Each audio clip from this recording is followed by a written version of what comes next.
Les décisions des assemblées des obligataires doivent-elles être publiées? Bonjour, Bertrand Mariot, avocat à la Cour. Les décisions des assemblées des obligataires doivent-elles être publiées? Les décisions des assemblées des obligataires devront être publiées par extrait, déposées et publiées conformément aux dispositions du titre 1er, chapitre 5 bis de la loi modifiée du 19 décembre 2002 concernant le registre de commerce et les sociétés ainsi que la comptabilité et les comptes annuels des entreprises. Devra aussi faire l'objet d'une publication l'extrait de la décision judiciaire passée en force de chose jugée. Devra aussi faire l'objet d'une publication l'extrait de la décision judiciaire passée en force de chose jugée ou exécutoire par provision prononçant la nullité ou la suspension d'une décision de l'Assemblée des obligataires. Je répète cette phrase, devra aussi faire l'objet d'une publication l'extrait de la décision judiciaire, passée en force de chose jugée ou exécutoire par provision, prononçant la nullité ou la suspension d'une décision de l'Assemblée des obligataires.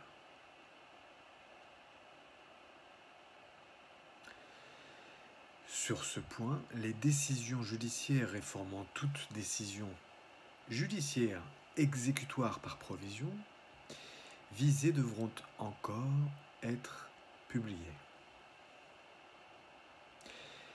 Pour aller plus loin, article 470-13, alinéa 4, article 470-13, alinéa 4 de la loi de 1915 sur les sociétés commerciales,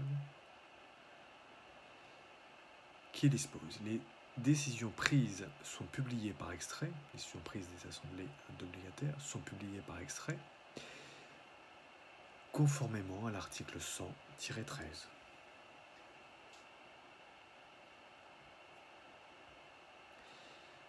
Article 470-13, alinéa 4, fin.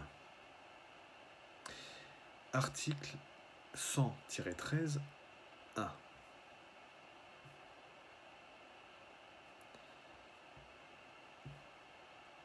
Première phrase. Sont déposées et publiées conformément aux dispositions du titre 1er, chapitre 5 bis, de la loi modifiée du 19 décembre 2002 concernant le registre de commerce et les sociétés, ainsi que la comptabilité et les comptes annuels des entreprises,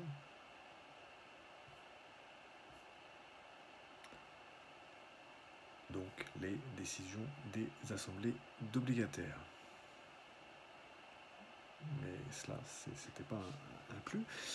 C'est en fait un renvoi, donc, comme on l'a dit un instant tout à l'heure, de l'article 470-13, alinéa 4, c'est donc un renvoi à cet article 100-13A. Donc on procède par renvoi en espèces, et là on est toujours dans l'évocation des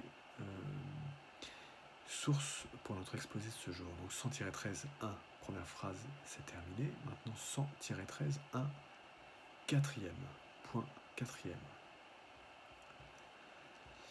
L'extrait de la décision judiciaire coulée en force de chose jugée. Alors il faut quand même répéter le 1. Le 1, donc c'est, voilà, sont déposés et publiés conformément aux dispositions du titre 1er, chapitre 5 bis de la loi modifiée du 19 décembre 2002, concernant le registre de commerce et les sociétés, ainsi que la comptabilité et les comptes annuels des entreprises. Donc 2 points. Et là on va au quatrièmement. L'extrait de la décision judiciaire coulée en force de chose jugée ou exécutoire par provision, prononçant la nullité ou la suspension d'une décision de l'Assemblée générale.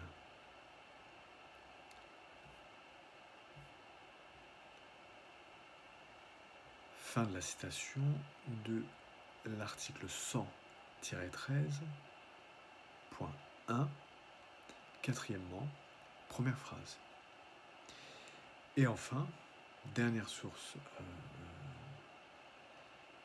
légale, première phrase, dernière source de loi, donc première phrase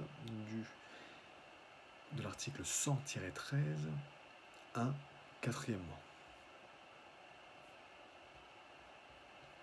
Donc toujours, c'est l'article 100-13, donc 1, commence par cette phrase, sont déposés et publiés conformément aux dispositions du titre 1er, chapitre 5 bis de la loi modifiée du 19 décembre 2002, concernant le registre de commerce et des sociétés, ainsi que la comptabilité et les comptes annuels des entreprises. Et là, on va à notre source en question, qui est la première phrase,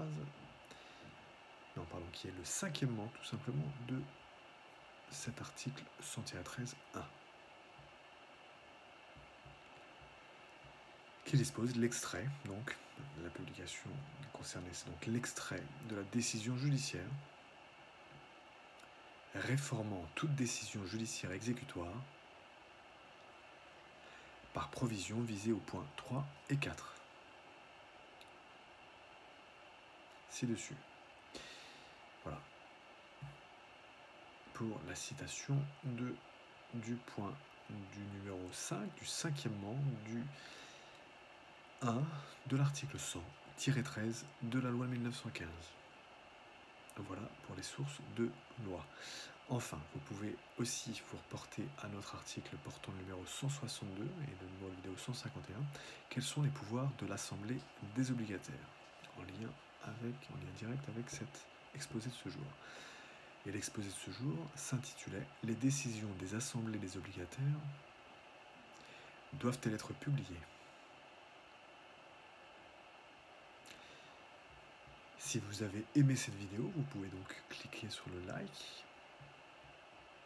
Et vous pouvez aussi nous mettre 5 étoiles dans Apple Podcast, le podcast du droit et de l'impact. Je vous remercie beaucoup et je vous souhaite une excellente fin de journée. À très bientôt. Bertrand Marion.